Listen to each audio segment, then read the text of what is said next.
todo en la vida. Si algo se hace bien, va a salir bien. Lo que se hace mal, naturalmente, trae malos resultados. Entonces, Plus Petrol, ¿no? ¿eh? Plus Petrol. Sí, Plus Petrol. Empresa, además argentina, asociada con otra empresa, no sé, tiene otra, asociada con otra empresa.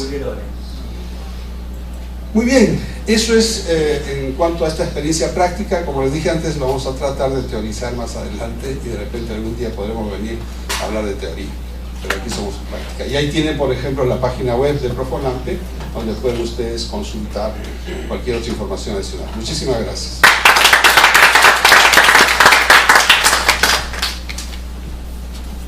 Muchas gracias, Alberto, muy interesante.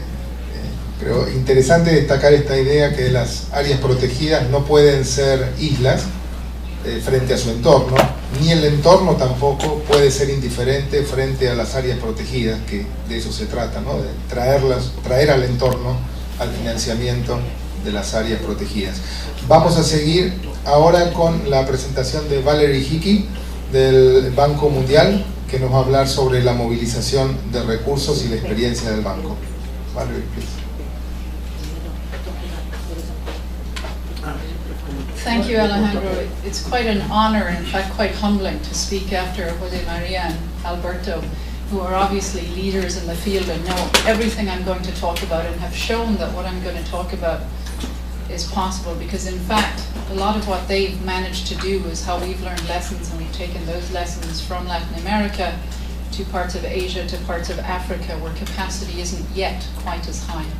So what I want to talk about this morning is reflecting what Alejandro said when he opened this session, is that how we finance protected areas is an age-old question, but our answers can no longer be business as usual. We can't take an old-fashioned approach.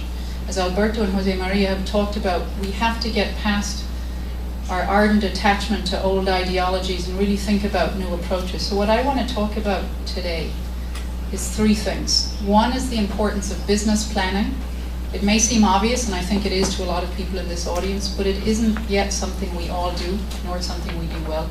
I want to talk about new ways to mobilize resources, particularly in a world where donor financing is not going to get any bigger anytime soon. We have to think about new partners, not new donors, but new partners, and in this sense I want to talk about working with the private sector.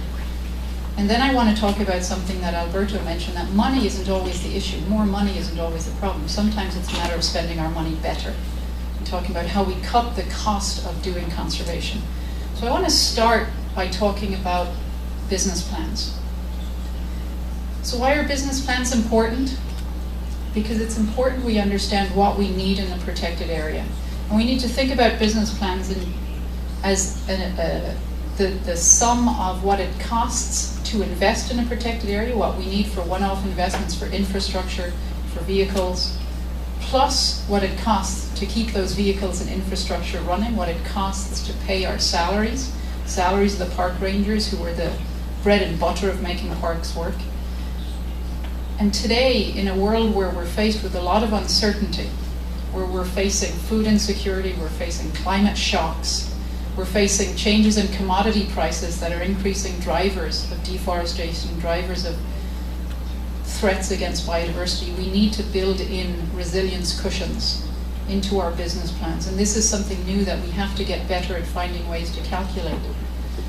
And together we have to create these business plans because we need to create compelling and convincing numbers to go out to the private sector in particular to attract financing. So for example, we found this to be a very effective solution to a problem we were having in a particular protected area in Lao PDR in Southeast Asia. So it's a park called Nam Keding in Bolikom Sai province.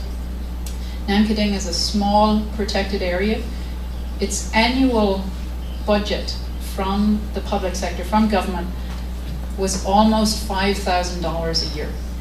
It's a very big protected area, $5,000. Even in Lao PDR, that's not a lot of money. So basically, there were a couple of rangers, but they spent their time working at family businesses to try and feed their family because they weren't paid a lot.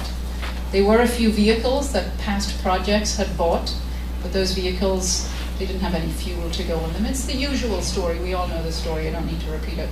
And so we went in and we spent a couple of days. We sat with the park managers. We brought in the provincial government. We brought in the leaders of the communities around and inside the protected area. We sat down and said, first of all, what is it we want this protected area to do? Because it's very hard to assess how much it costs to do something unless you know what that something is. So we figured out what that something is, and for Namkading it was about financing protected areas, about protecting biodiversity. And then we went about and spent 2 days negotiating what it cost. Because generally protected area managers aren't asked. They're told, here you have $5,000, make it work. What we wanted to say is, forget how much you get. How much do you need? And it's not about Aladdin's lamp and saying $1 million. It really is, how many rangers do you need? How much does a ranger cost? How often do you have to replace the boots on that ranger and their uniforms? How much fuel do you need? And what kind of resilience do you need? And we were actually able to use that business plan to work with a local hydropower facility that was benefiting a lot from this protected area, benefiting the reservoir, prolonging the life of the reservoir. So getting a wonderful service that it had been getting for free, and we were able to go to them and say, look, this is what it costs to make sure your dam remains silt-free. Help us pay for it. And we were able to get that. We were able to move that park beyond the old-fashioned project financing, where it was getting a year's worth of financing from one donor, and 3 years later it would get 2 years worth of financing. So business plans matter. We've shown how important they are, and as a community, we have to learn to embrace them.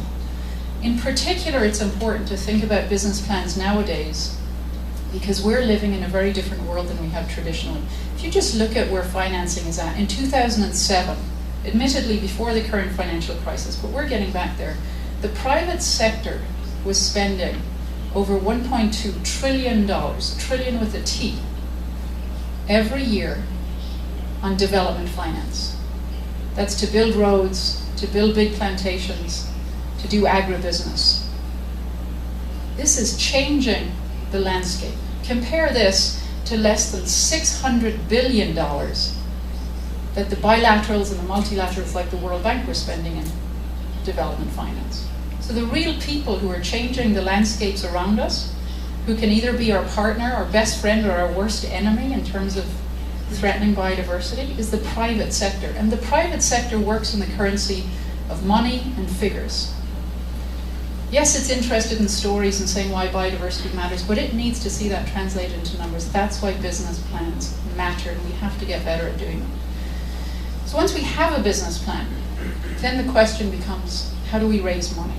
Because mobilizing resources at the end of the day, we want to move beyond the oscillation in financing where we get a $3 million project for 3 years. After that 3 years, our investments are degraded because there's no money. And maybe 4 years later, we get another $1 million. And this up and down business cycle is really hurting conservation. It's making it much more expensive to do conservation. So we have to think about long-term planning, something Alberto was talking about very, very well. So we have to get beyond project finance. And so a lot of us are now talking about innovative financial mechanisms. The CBD has a set of 6 they talk about, from entrance fees to fiscal taxes. All of these are very important, and we've all worked on different ones. But I think it's not just about innovative financial mechanisms to tap the usual sources, government, donors. It's about working with new partners, and in this case I really do mean private sector. And I want to caveat this by saying we don't mean working with private sector to the exclusion of the public sector or to the exclusion of communities. At the end of the day, protected areas are owned and should be managed by governments and by communities. These are these resources.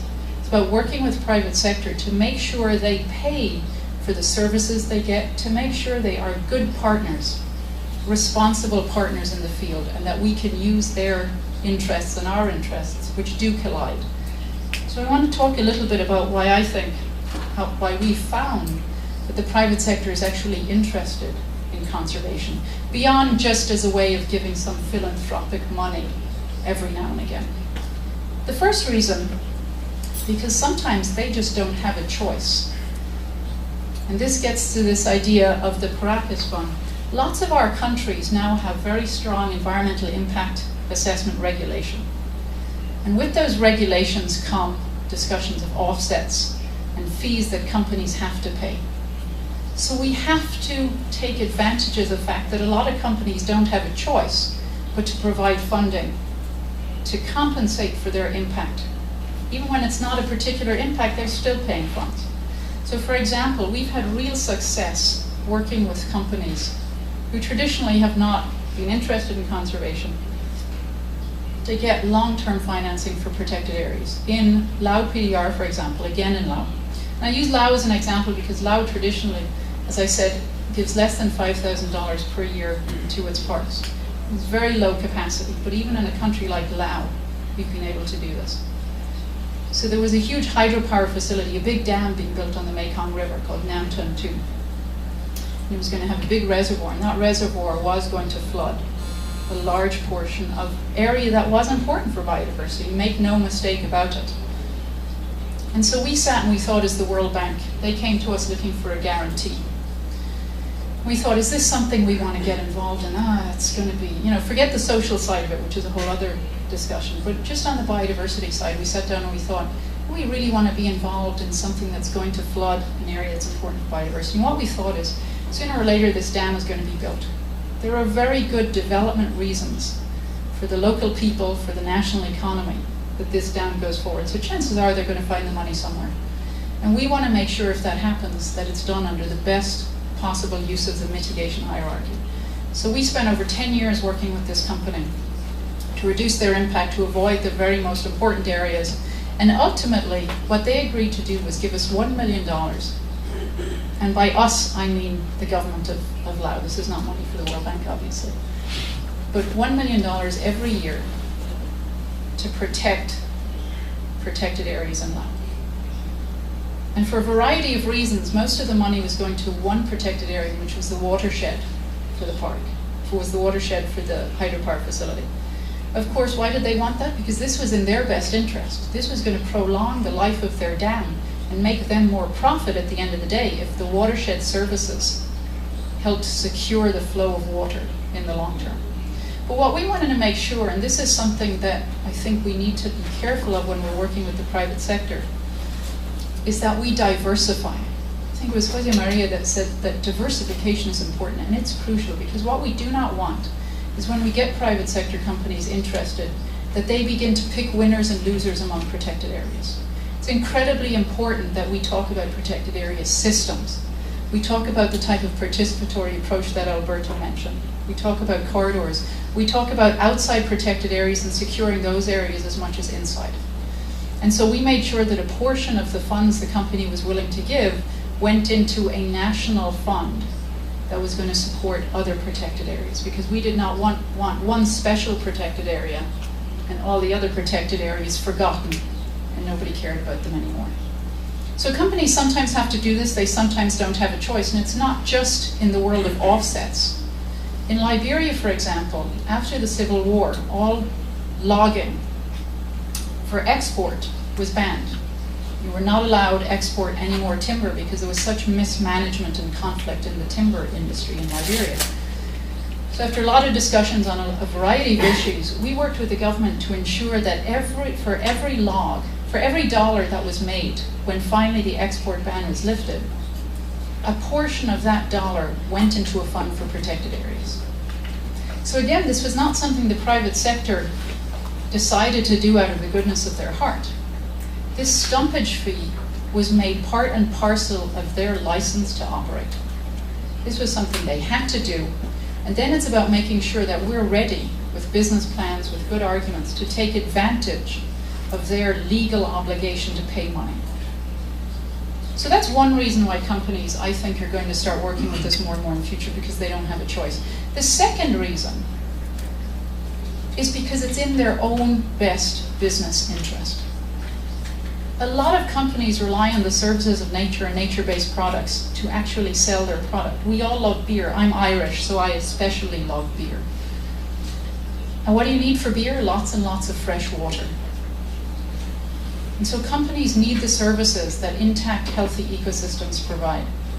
So for example, in one case, we're working very closely through our global partnership on the oceans with a company called Darden Seafoods. Darden Seafoods is one of the largest suppliers of fish in the United States. So you can imagine this is a big company. There's a lot of people in the US, a lot of people love seafood. And one of the things they're finding is, now that over half of all fisheries are depleted or overfished globally, that they're having trouble securing the quality and the quantity of fish that they require. And so what does that mean for them? It means that their costs go up because they're having to constantly go out and find new places and new suppliers to make sure they have enough to sell in the US. That costs a lot of money. And their customers aren't very happy. They own lots of different types of restaurants. We all have our favorite restaurants, and we often want to have the same thing on the menu.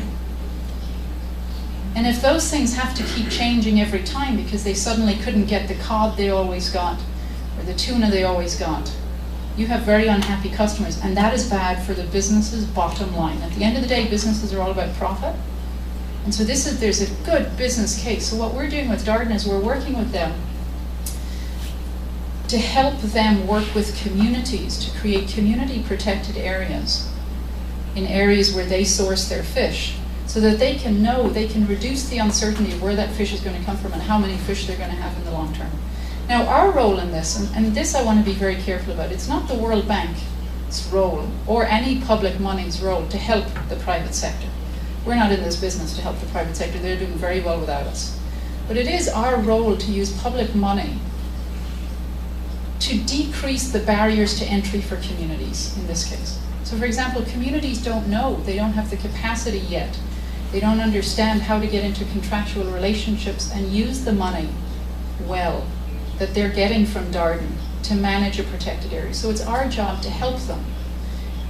And so that's what I would ask, as a conservation community, what we have to think about are the barriers to entry for communities and for the public sector as they're trying to make sure they can sell the services good stewardship and good management provide for businesses' bottom line, that we help them charge, produce a bill, charge and manage the funds that the private sector should be paying for the services they've been getting for free for a long time. What's the third reason that I think businesses are going to be interested? This is what I sort of call the Olympic effect. Businesses like to be good to the people and the environment where they operate.